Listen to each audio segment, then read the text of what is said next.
নামাজের চেয়েও, রোজার চেয়েও, দান খয়রাতের চেয়েও একটা বড় ইবাদত আছে, এটা কি আমি কি তোমাদের বলবো না? সাহাবারা তো অবাক, নামাজের চেয়েও বড় ইবাদত, রোজার চেয়েও বড়, দানের চেয়েও বড়। ক্বালু বালা ইয়া রাসূলুল্লাহ।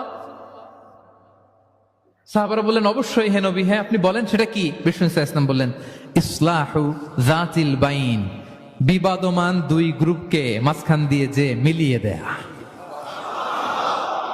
নামাজের চেয়েও বড়, রোজার চেয়েও, সাদাকার চেয়েও বড়। নামাজের চেয়েও, রোজার চেয়েও, দান খয়রাতের চেয়েও একটা বড় ইবাদত আছে, এটা কি আমি কি তোমাদের বলবো না? সাহাবারা তো অবাক, নামাজের চেয়েও বড় ইবাদত, রোজার চেয়েও বড়, দানের চেয়েও বড়। ক্বালু বালা ইয়া রাসূলুল্লাহ। সাহাবারা বললেন, অবশ্যই হে নবী, হ্যাঁ আপনি বলেন সেটা কি? বিষ্ণু সাল্লাল্লাহু আলাইহি ওয়াসাল্লাম বললেন, ইসলাহু যাতিল বাইন, বিবাদমান দুই গ্রুপ